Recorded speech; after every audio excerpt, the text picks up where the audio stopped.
Estão aqui com a gente no Morning Show nessa manhã de quinta-feira, 2 deputados eleitos por São Paulo e que têm forte ligação com as bandeiras da educação. São eles o Daniel José, do Partido Novo, e Carlos Gianazzi, do PSOL. Bom dia Edgar, bom dia a todos os ouvintes da PAN, todos os amigos aqui na mesa. Bom, meu nome é Daniel José, sou deputado estadual aqui pelo Novo em São Paulo. Meu histórico com a educação vem desde a infância, né? Eu venho de uma família tipicamente brasileira, tenho 10 irmãos, minha mãe era diarista e todas as oportunidades que eu tive ao longo da vida vieram por conta da educação. Foi a grande janela para mim que me possibilitou fazer tantas coisas legais. E mais recentemente, nos últimos anos, eu trabalhei, depois de ter passado pelo mercado financeiro, trabalhado com refugiados de guerra no Oriente Médio, feito várias coisas bacanas, acabei voltando para o Brasil e ajudado a montar uma consultoria em educação pública e rodando o país, ajudando os governos a melhorar os indicadores de aprendizagem em português, matemática, reduzir abandono escolar, usar melhor os recursos públicos da educação.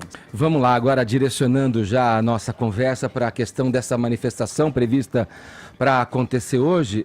Se percebe um movimento de tanto de um lado como do outro, de buscar evitar as pautas difusas ali. Eu citei, né, essa questão da educação sendo colocada hoje como mote principal, mas permeado também em algum momento ali, contaminado pelas reivindicações com relação à Previdência, né, como eu falei aqui.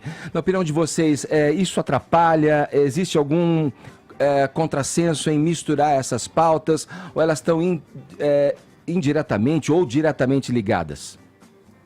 Bom, no meu ponto de vista, elas estão diretamente ligadas, justamente porque é necessário a gente levar para frente a reforma da Previdência. Sem a reforma da Previdência, os recursos para a educação não vão existir, né? A Previdência hoje consome 54% do orçamento do governo federal, isso está avançando ao longo dos anos. Agora, o que me chama a atenção é que a esquerda, né, e o pessoal que incita essas manifestações é contra a reforma da Previdência e a favor de mais recursos para a educação. Isso é um mundo que não existe, porque a gente tem um orçamento que é engessado do governo federal, a gente tem restrições orçamentárias que praticamente obrigam a gente a fazer escolhas, né? E quando eu olho, né, toda a questão das universidades, que é onde a história começou, né, os contingenciamentos, né, realizados pelo Ministério da Educação, que eu acredito que vão na direção certa, apesar da comunicação ter sido falha ao longo do caminho, né, eu vejo que existem uma série de distorções na maneira como a gente aloca recursos, né, no ensino público, né, na educação pública ao redor do Brasil. Então, hoje, né, o custo por aluno de um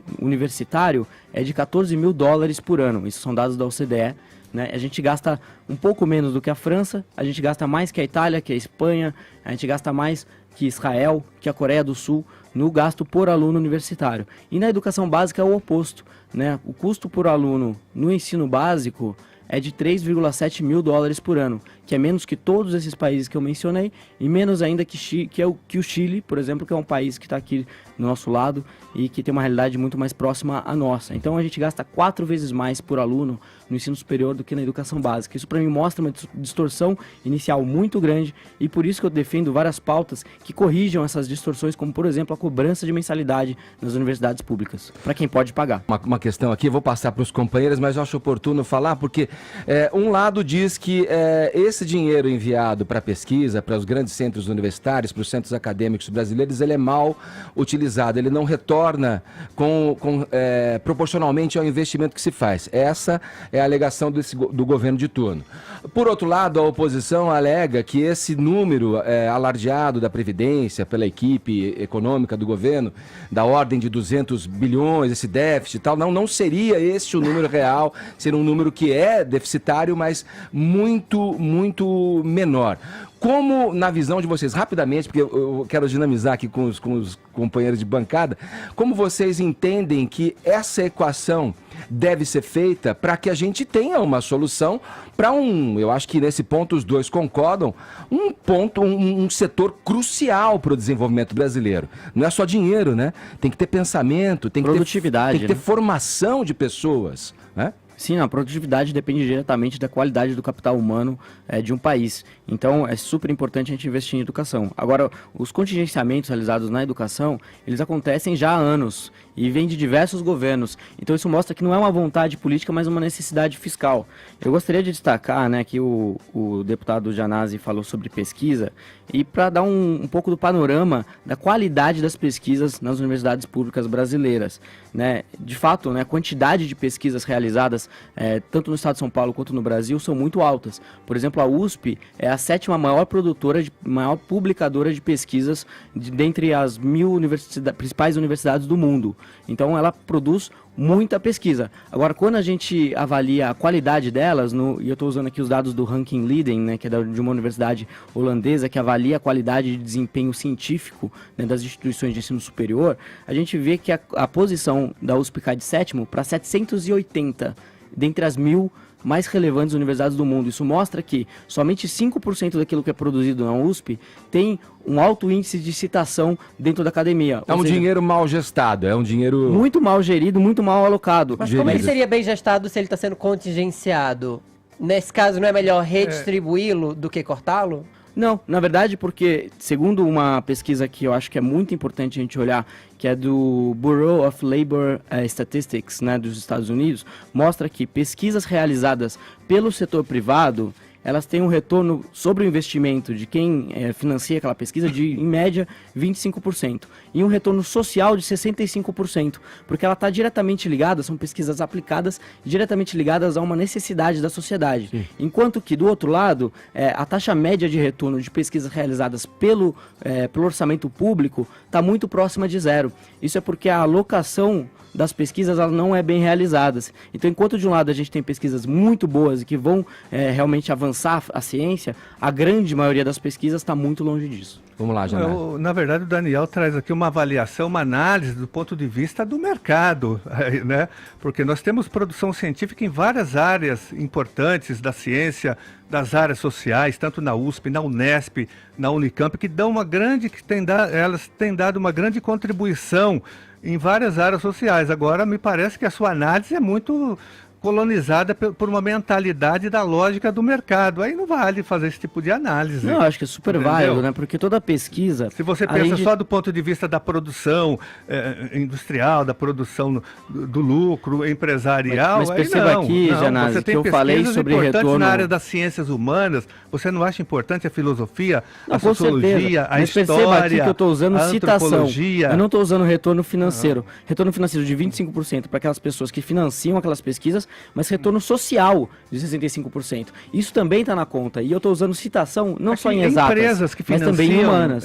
Pesquisas querem ter um lucro, querem ter um retorno do lucro. Isso é a lógica do mercado. Né? Eu não estou falando disso, eu estou pensando na questão social do Brasil, um país que é campeão mundial em desigualdade social. Nós temos que pensar nisso. Fala. Só um ponto de vista aqui, que primeiro, uma premissa que todos nós temos aqui é que a educação tem que melhorar. O nível da educação pública básica é sofrível. A gente mais do que dobrou os recursos do Fundeb de 2000 a 2015 e o resultado não vem, então a gente aloca muito mal os recursos e a gente quer pesquisa de ponta e de fato assim que o Brasil participe do cenário internacional como um país que de fato empurra a fronteira do conhecimento para frente.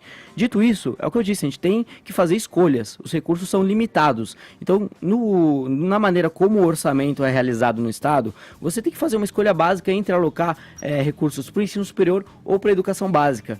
Tudo bem, você vai ter mais recursos se a reforma da Previdência passar e a gente tiver mais folga, menos engessamento no orçamento. Agora, eu pergunto para todo mundo aqui na mesa, se vocês tivessem R$100 e tivessem que alocar entre educação básica ou entre ensino superior, onde vocês alocariam? Sem dúvida nenhuma, em educação básica. Exatamente. Então, por que hoje a gente gasta 4 vezes mais por aluno no ensino superior do que por aluno na educação básica? E pior, quando a gente pega o caso das universidades estaduais de São Paulo, USP, Unesp, Unicamp, e você olha o perfil socioeconômico de quem frequenta essas instituições, tudo bem, está melhorando ao longo dos anos, mas hoje 2/3 dos alunos vieram de escolas particulares, e quando a gente pega os cursos de maior prestígio, medicina, engenharias, direito, economia e por aí vai, 75% dos alunos vieram das escolas particulares. Mas você sabe, Daniel, lá Primeiro que o orçamento está pressionado, né? Você querer... É claro que todo mundo quer investir o máximo possível em educação, desde que esse recurso seja bem investido a ponto de trazer resultados, né? Isso é o que todo mundo quer, mas a gente tem uma limitação orçamentária muito clara. Agora, você usou o exemplo, é o exemplo que eu gostaria de entrar, que é o financiamento das universidades estaduais de São Paulo. Elas são financiadas através do ICMS, como você acabou de falar. O ICMS é o imposto que incide majoritariamente sobre o consumo, e quem consome mais com o percentual da renda são as famílias mais pobres, né? Então, portanto, e como o número de famílias pobres é muito maior que o número de famílias ricas, é um imposto que incide muito mais na base da pirâmide da sociedade, incide muito sobre os pobres. E são esses recursos que financiam os alunos que vão estudar na USP, na Unesp e na Unicamp, que são esses alunos que eu acabei de falar, 2/3 vindo das escolas particulares. Então a gente tem hoje, na realidade do estado de São Paulo e na realidade do Brasil de modo geral, uma universidade em que quem estuda são os filhos dos ricos, né? E quem financia são os pobres. Olha que incoerência.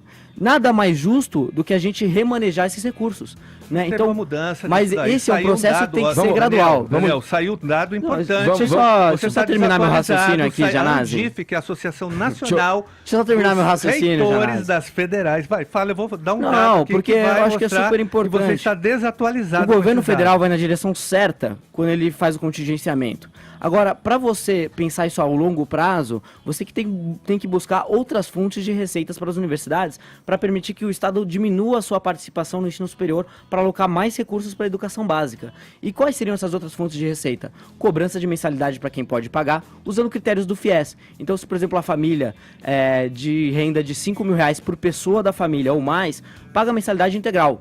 Abaixo disso vai ganhando bolsas parciais de estudos até chegar a um limite de bolsa integral. Maior financiamento privado para pesquisas, isso é super importante. Eu sou a favor de venda de naming rights nas universidades. Então, se a pessoa quiser doar para ter o nome dele na sala de aula, para ter o nome no departamento, ela pode doar. Isso eu acho que é super importante, uma fonte de receita relevante. E nos Estados Unidos é basicamente isso que conserva as universidades que lá são pagas. Daniel, e não só a mensalidade de quem pode pagar, né? Exatamente. Isso é importante também ressaltar. Muita gente acha que pagando-se uma mensalidade quem pode, você resolveria esse problema, o que não é verdade. Não é verdade. Isso é uma falsa verdade que se espalha por aí, que se, por exemplo, o Caio pudesse pagar a faculdade e contribuísse, ele estaria salvando a universidade pública que ele fez. Um ótimo ponto. E eu fiz uma publicação no ano passado que mostra que a cobrança de mensalidade bateria no teto de 10% do orçamento das universidades. Não conseguiria avançar muito mais que isso. Por isso que outras fontes de receita também são importantes. Fundo patrimonial, a aproximação do setor privado, como eu já disse. Enfim, tem uma série de alternativas para diversificar as fontes de receitas das universidades e poder alocar mais recursos na educação básica, que é o que o meu amigo aqui, Janazzi, deveria defender com muito mais força, ao invés de simplesmente querer mais dinheiro para o ensino superior, para os filhos dos ricos estudarem. Aliás, é um prazer te receber aqui. A gente trabalhou junto na sua campanha. Tenho muito orgulho de ter feito parte de um projeto que colocou a educação como pauta protagonista lá na LESP. Você fala muito que as oportunidades na sua vida elas vieram pela educação, e eu tenho profunda admiração aí pela sua trajetória. Tem um cara de origem muito humilde, né? Família de 11 irmãos, filho de uma diarista. Você conhece bem o quadro de desigualdade, muito mais do que os elitistas da academia brasileira. Bom, a educação que transformou a sua vida, ela não veio do Estado, né? Quando tive contato com a tua história, foram bolsas privadas, né, proporcionadas por agentes privados ou pelo altruísmo, enfim, esse tipo de coisa. Você acha que a revolução que a gente precisa na educação, ela passa pela lógica de mercado? Então, por exemplo, fim da estabilidade no emprego dos professores, punição pelo absenteísmo, cobrança de mensalidade, como você já bem disse, os endowments, mas também voucher para educação, charter school. Queria que você comentasse um pouquinho disso, se falta colocar um pouquinho da racional do setor privado no setor público. Não, muito legal. Eu acho que a gente cria uma sociedade livre se as pessoas passam a ter escolhas, né? Hoje uma família de baixa renda que ama seus filhos, onde eles vão colocar os filhos para estudarem? Na escola do bairro. Não tem escolha. Tem que ser ali, pronto, acabou. Né? Então eu acredito, né, que a gente deva gerar escolhas alternativas para que as famílias possam escolher qual tipo de educação elas querem para os seus filhos. E se hoje existe a possibilidade do voucher, né, que é um vale escola, né, como se fosse um vale educação para cada um dos filhos, e as famílias pudessem escolher em quais escolas ou qual é o ambiente escolar, qual metodologia pedagógica eles gostariam que seus filhos aprendessem, eu acho que isso seria louvável. Assim, a gente tem que buscar algo mais nessa linha, né? Infelizmente, vários dos problemas que existem na educação pública hoje hoje foram cravadas na Constituição de 88. Aliás, vários problemas do Brasil foram cravados na Constituição de 88 e que a gente tem que costurar agora. Mas um desses problemas é justamente o que o Caio acabou de falar, da estabilidade ampla e restrita do funcionalismo. Então, isso não gera os incentivos para que as pessoas busquem fazer o melhor trabalho possível, e aqueles que são motivados dentro da rede estadual, né, os professores que são motivados, que querem ensinar, que têm vocação para isso, ao longo dos anos eles veem que os incentivos são tão perversos que eles acabam desanimando.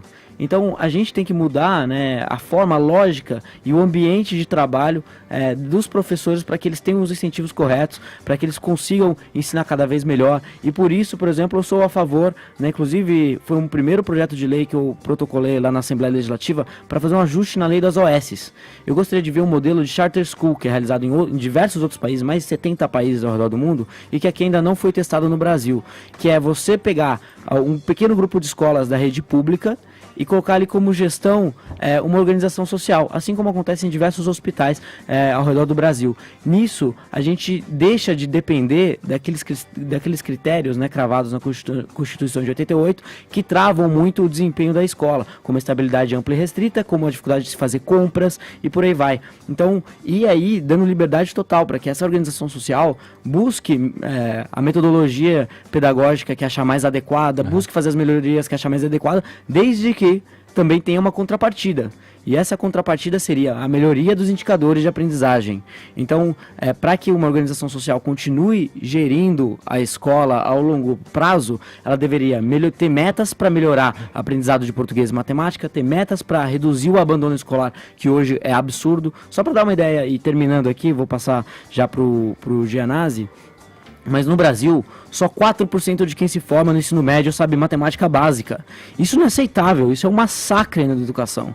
As pessoas não têm ideia. Eu estive em Atalaia do Norte, no Amazonas, no interior do Amazonas, divisa com o Peru, em São Francisco de Assis do Piauí, em Satubinha, no Maranhão. E a situação da educação pública nesse país é um massacre o que estão fazendo com as novas gerações. Esse é um dado inaceitável. Inaceitável. Né? Isso que você coloca, me parece que o Gianazzi não tem como discordar disso, né? De novo, tem algumas dificuldades de comunicação do governo federal. Eu acho que a comunicação... Sem eufemismos. Não, a comunicação tá ruim, tem que melhorar muito, né? Porque a gente tem que fazer alterações que estão indo na direção certa, mas sempre mostrando os dados, mostrando os números, argumentos corretos, por que aquilo é importante ser realizado. Agora, eu vejo uma incoerência enorme numa manifestação que ao mesmo tempo pede mais recursos para a educação e é contra a reforma da Previdência. Isso não existe, Mas tá certo, então? Não dá. Tá certo classificar as pessoas como idiotas úteis? Eu não chamo ninguém de idiotas úteis, é uma conduta que eu tenho. Cada um tem a sua forma de se comunicar e de se comportar. Agora, eu acho extremamente incoerente, eu acho que não faz sentido nenhum pedir mais dinheiro para educação e ser contra a reforma da Previdência. Isso é uma contradição em termos. Olha, eu quero agradecer. Infelizmente, o nosso tempo acabou. Esse daria pano para manga para uma outra sessão de debate aqui no Morning Show. Queria agradecer a presença aqui no estúdio do Daniel José, que ele é deputado federal pelo Partido Novo.